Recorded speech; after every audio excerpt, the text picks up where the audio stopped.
Guys, it is August 11th, 2023, and we are back for our weekly check-in. Was able to get another video recorded to kind of see what our progress is since last time. So here we are, and thank you for joining. Things have been going pretty well as of late. The market has behaved in a predictable enough pattern to allow us to get some really good trades in. I actually wasn't even able to take full advantage, but still some really good progress that I'm happy about. So let's dive in and take a look and kind of see where we are. And as you can see from the title, we're going to be talking about compounding plus zero DTE, combining the two concepts to get us some really good results. So let's go ahead and over to our spreadsheet and see what we're looking at here. Get that in the frame here. So you can see here are our results right here, and it looks pretty good. We didn't have to do any kind of rolls. We didn't have to close out early. We just put our trades in and let it glide on to expiration, which is my favorite kind of trading to do. And you can see our compounding efforts have bear fruit. We've jumped up from, I think I started the week at 14. So you can see we jumped up from 14 contracts up to 15. And I've got about one more series of trades, one more call and put before I can jump it up to 16 contracts if that's successful. We've got a weekend trade on as well right here. So that one's already decayed to 10 cents from 15. I wish I could have got 20 for it, but I wasn't able to catch the peak of the day. So I took 15 just to give it a little bit of extra room. But we're already looking good for that. We don't have that many announcements coming up for Monday. We've got three red folders, but we got CPI today, which is the big one right now. Well, not today, yesterday. So that's out of the way for a month at least. CPI, PPI. So those are really the big ones, and it didn't really move the market like crazy. Well, CPI did, I guess, but not enough to put us in danger. So we've got retail sales actually on Tuesday. So Monday is clear. Now I've learned and gotten smacked that, just because we don't have any announcements on that particular day does not necessarily mean the market will not move. So I obviously will keep my eye open out for that because I've gotten my hand smacked from that before.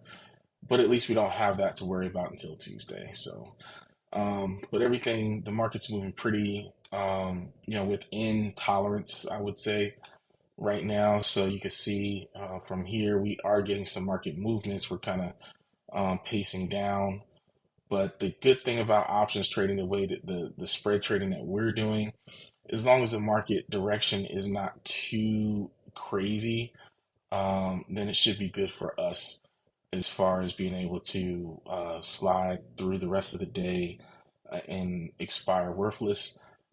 This was probably the most worrying day. This wasn't even this week, but this would probably, just looking at this would probably be one of the most worrying days with this gap and go right here, but it still was manageable that day. It was even well below S3 right there, as you can see, and we still were profitable that day. That was the second, and you can see we were still profitable that day. That was actually zero DTE that particular day. So we still made out just fine on that particular day. There's probably some kind of announcement. I'm pretty sure that day I forgot, but maybe that was Fed day. I don't remember. But we handled it just fine without too much of an issue. So um, overall, you kind of see the market is sliding down at a slow pace. That's totally fine with me. I think that slide down, unless we get some news to countermand it, will probably settle out once we hit this green line right here. That's another line that I drew from something else, doing the technicals and everything like that. I think that the market is going to hover between this red upper line and this green lower line right here. I think that's the kind of channel that we're in. So I look forward to the market kind of reversing a little bit and continuing back up. We'll see, of course, but that's my prediction. Um, so as far as the monies and the compounding and everything like that, again, you can see we're adding contracts at a pretty good pace now. All I'm doing is following the plan here. That's all I'm doing. So as soon as I hit close to whatever number I highlighted, and if it says, whatever the contracts say on that particular day, that's the contracts that I enter. Once I hit that number, highlight the next one. If it says 16 contracts, I go with 16 contracts. And this particular this particular plan is based on saving and keeping at least half of the money set aside. So you can see that, and we just reinvest half of the money, and everything else is kind of on autopilot. All we have to think about is placement of our trades and at what time of the day and where in the market that we're going to place those trades. Um, so you can see that. So it's all pretty good, and I'm actually been doing one DTEs because they have been very, very good about getting us outside of the S and R3 levels lately, or at least close.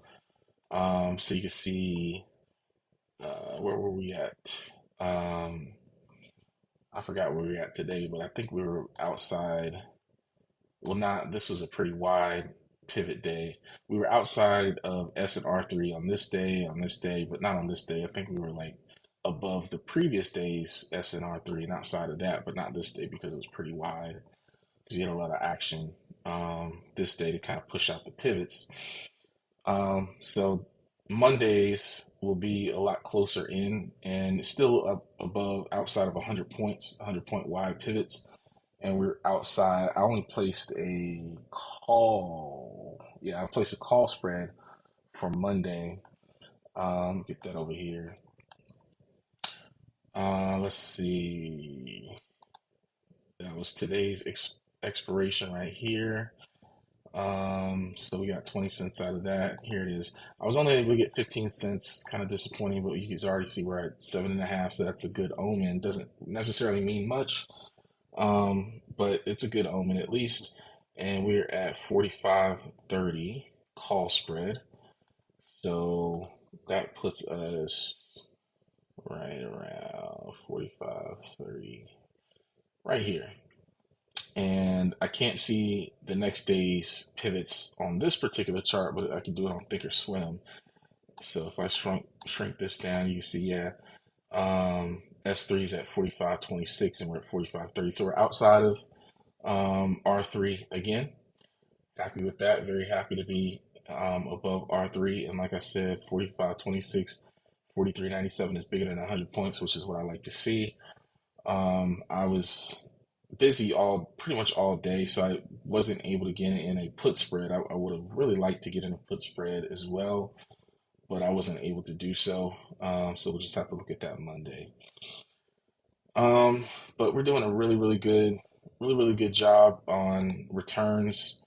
Again, you can see we started this particular session um, at about 11.5, and we're hovering about 16.6 after, a couple of months. That's really, really good. That's a 44% return in just, 2 or 3 months or whatever it's been. And that's with me starting slowly.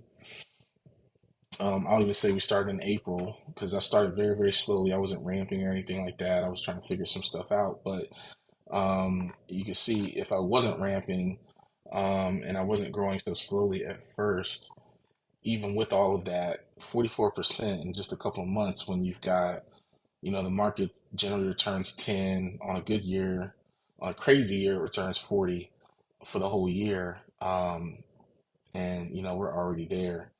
And we can, cash it in and say we're done if we wanted to. Obviously, I'm not.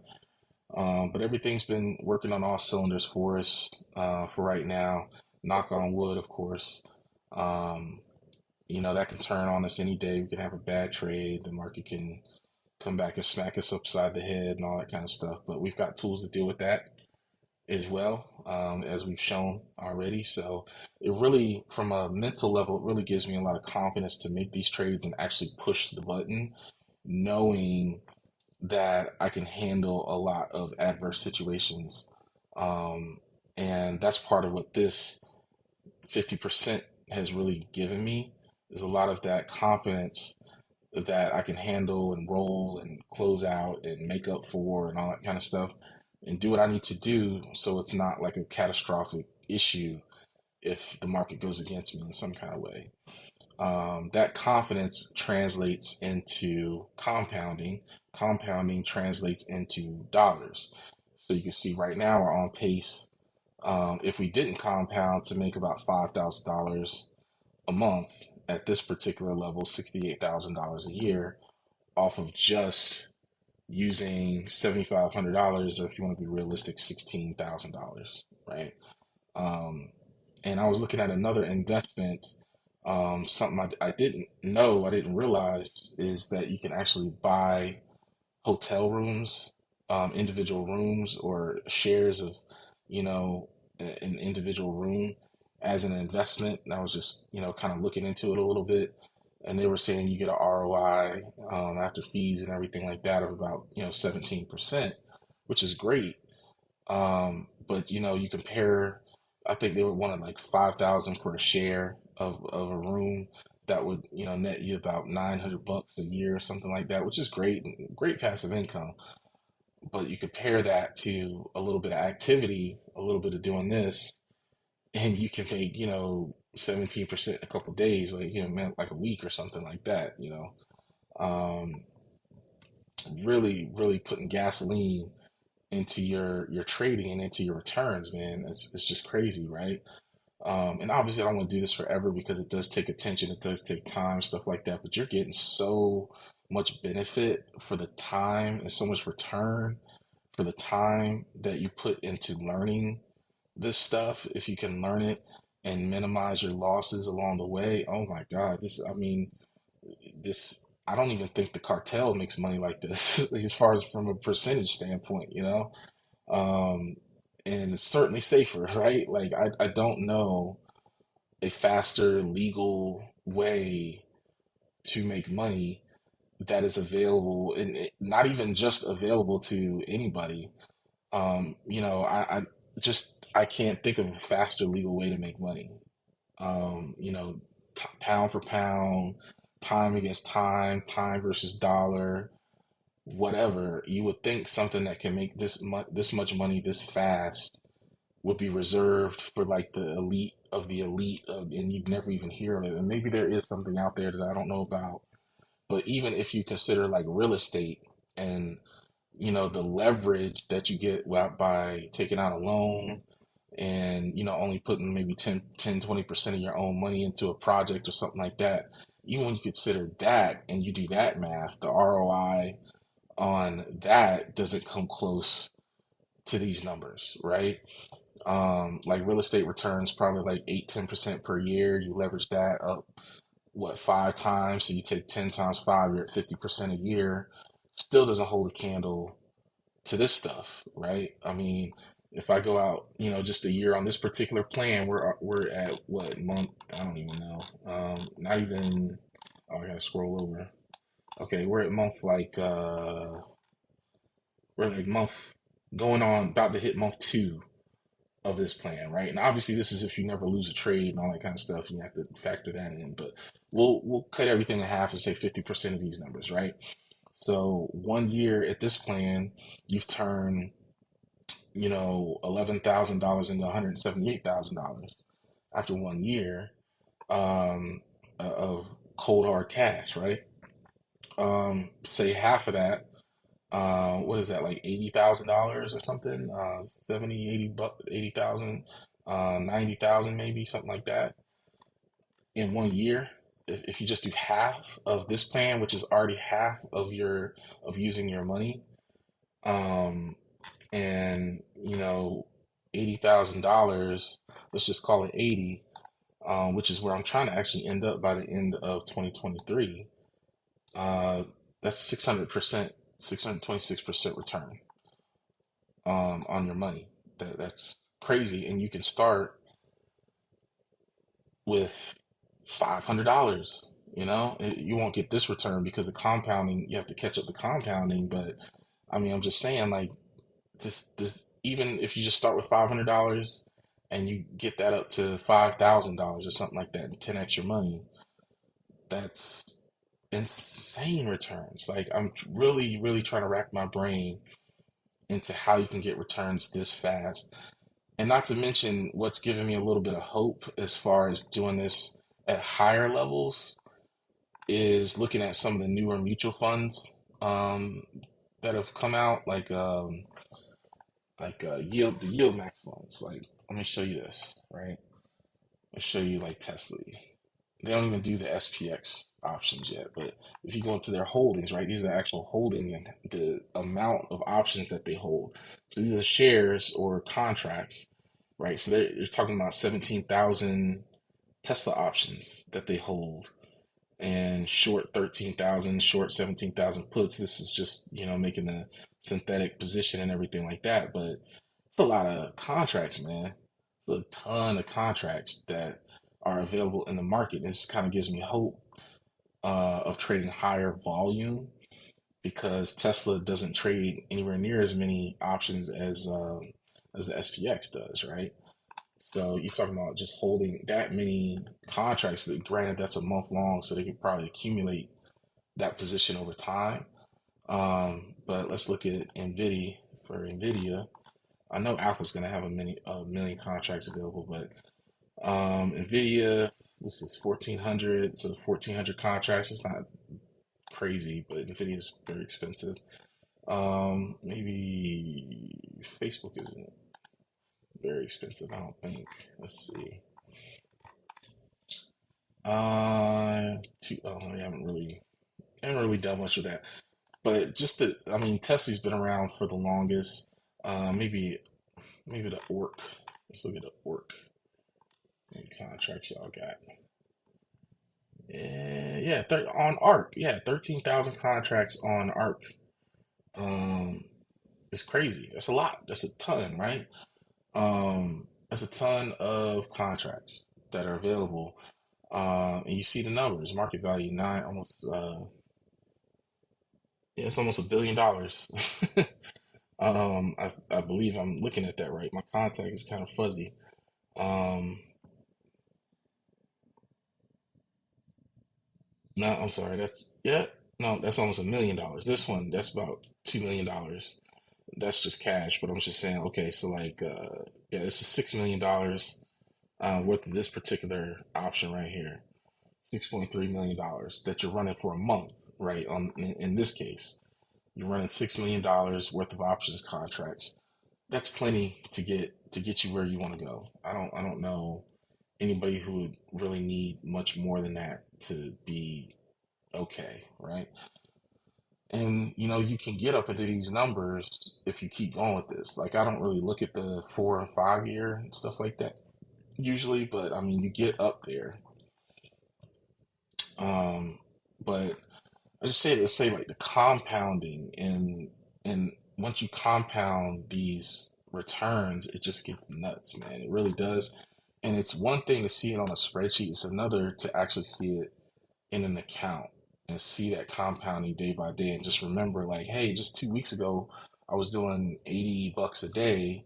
Now I'm seeing numbers like, 200, 300, $400 a day just a month later or, whatever, 2 weeks later, whatever it is.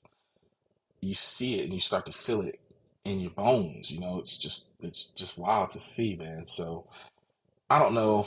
Um, Maybe if you're a actor in a movie like John, whatever, John Wick or something like that, you can make money like this that fast. As far as a percentage of what you put into it,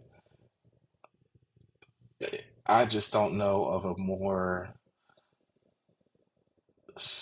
like you have to be lucky to get into something like that. You have to be special. You have to have a lot of other people think that you're special and see that talent in you, and you actually have to have that talent, and you have to go through what those actors go through to get to that level, to get the right script, to get the right movie, to have all the stuff come together, to then make, what they make. I think, that same actor could put in $5,000 into the market and get good at this stuff. Would it take a year to get good at this stuff? And then eventually, if they just keep pushing, pushing, and pushing, get to the same levels, really, um, if they really apply themselves to it. There's nothing stopping. There's nothing stopping anybody from this. Like, nobody even knows who you are. There's people that do this, like, in the Facebook group, the Tasty Trade Facebook group. Seen a guy basically graduate himself out of this because he's like, I've made enough. Now I can live off of dividends for the rest of my life, and I'm done with life because I've made $2 million doing exactly what I'm doing, precisely the same trades I'm doing. Um, got his risk management in order, everything like that, and graduated to dividends, Um, but you don't have to stop. You can keep going. You can take a slice and keep doing this and grow another portfolio or whatever, you know what I'm saying? All that kind of stuff, man. It's just, you don't need a college degree. You don't need to be a brain surgeon. You don't need to be a rocket scientist. You don't need to be anybody special. You just have to apply yourself to this process, go through the pain of the losses that you're going to face early on. Don't give up. Don't lose all your money. Or if you do lose all your money, make some more money and come back and do it again like I did. And do it until you get it right. And it's going to pay you back all of that. It's going to pay you back for all of that. If you keep going with it. It's just crazy. It just blows my mind why more people don't do this, man. Um, and I'm doing this like on the road. Like if you're in my group, you saw I was posting trades from my phone today because I was out and about picking up my car from the shop, all this kind of stuff, still doing these trades. I mean, compare that to a job, compare that to a career. Um, like I'm in my day job, I'm helping senior vice presidents of Fortune 500 companies, and they are scrambling just to find time to go to the doctor. They make a lot of money, but they, the time and this pressure and the stress is another level of, you know, just extracting value out of your humanity where, this, once I get this right, it's going to blow away the money that I make from my job, right? And not saying I'm a quitter or anything like that. It's multiple streams of income, and this is risky, obviously, but just the upside. I don't know. Like the only thing I can think that you can make more money faster than this is to literally purchase options and do that whole thing and get good at that. You're gonna make money faster that way, for sure, if you get it right. But it's still options trading. Stocks don't hold a candle to options trading. Futures, I don't think they might, I don't know. For sure. I know people have made a lot of money on futures. I I'd have to look again and kind of see like how much the movement is. Bitcoin, there's just no way. Um, Bitcoin trading can hold a candle to this. I mean, I can't think of much, man. I really can't. Um, really. But anyway, I'm gonna stop rambling on. Let me know what you guys think. That's this week, another successful week. We're gonna try to end next week. Probably. I'm gonna try. Nah, it's probably too much. I'll try to get to 18. We'll try to get 18,000 next week, something like right here. I think that's a good goal to shoot for. Try to add a couple more contracts. We're gonna be starting the week hopefully at 15 contracts, and then quickly jumping to 16, maybe on the second trade of the week, maybe Tuesday. and we'll try to end at 17 contracts and boost us up by another 2 contracts, get us about $300 a day on average. So that's what we're shooting for. Um, and yeah, oh, one quick thing I just want to say. All I'm doing, guys, all I'm doing is I'm trying to find relatively where the highish and the lowish parts of the day are. Sometimes they present early, like today, and you don't really know. I hate that, honestly. Um, but you'll kind of know like midday, like, the day isn't really shaping up to do much. Then you can go ahead and place your trade on the oscillations. But I'm just trying to catch these little highs and these little lows, right? Like this day, this is a day that I think, yeah, this is CPI day. This day I knew on this rise, I placed today's trade here, like on this rise, right as it started to roll over. I was like, yeah, that's done. You could just kind of, once you do this for a while, you can just kind of see that the market is getting tired, right? Good news on the CPI, up, up, up, up, up. It's trying to go up, it's trying to go up, it's trying to go up, and it's just like it just gets tired. It's sprinted, and the sprinter just gets tired. It needs to take a drink. I didn't know it was going to do all of this. All I'm saying is like you can just once you do this for a while, you can just kind of tell, right? Like this is overdone. This has already breached, R2, and it's just tired. So it's like let's go ahead and place either a 0 DTE or a 1 DTE up here on this right here. You can just kind of see it early, especially if it's on news. And then this, when you have a waterfall situation like this, I've lost so much money on these that now it's just like I just know to just wait. And I'm just looking at the stochastics bumping and bumping and bumping and trying to bump up and trying to bump up. You can just kind of feel this get tired too. Like it keeps making lower lows and lower lows and lower lows all day, till it just stops making lower lows. Like on this right here, once I saw it kind of pair this little swing high right here, I was like, yeah, I'll catch it on the next ride down, which maybe it was this one. This is definitely a 1 DTE play for the next day for me. But once I see it do this and kind of, I know that that downslide is over, then I'll catch you on the next swing down, right? Probably these right here. And you got a perfect iron condor set up for the next day that you're going to make some great money because it's rarely this volatile 2 days in a row, right? Rarely this volatile 2 days in a row. So you got a good wide iron condor that you can just nap through the next day. That's all I'm doing. Like today was a super quiet day, super tough to get in a 0 DTE because it's just so quiet. You don't know when it might pop off or whatever. So I'll just do another 1 DTE. Boom. Outside of R3, S3. This day right here, great day for 0 DTE or 1 DTE. You got 2 peaks. You got this valley right here. This is an easy peak to spot. And you got this one. This is another easy peak to spot. So it just starts to roll over. So you got your call, you got your put. You know, Same stuff right here. This one is a little bit tough. This one might have been right at the end of the day, 1 DTE.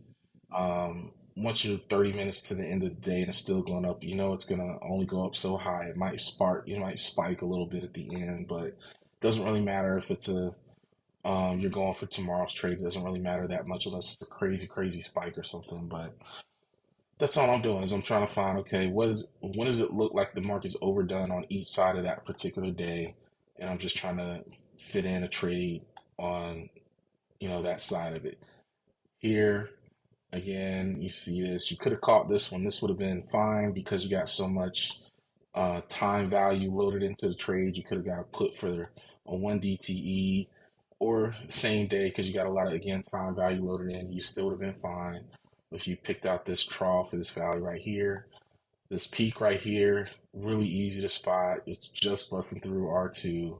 Give me a call for the next day or the same day, whatever.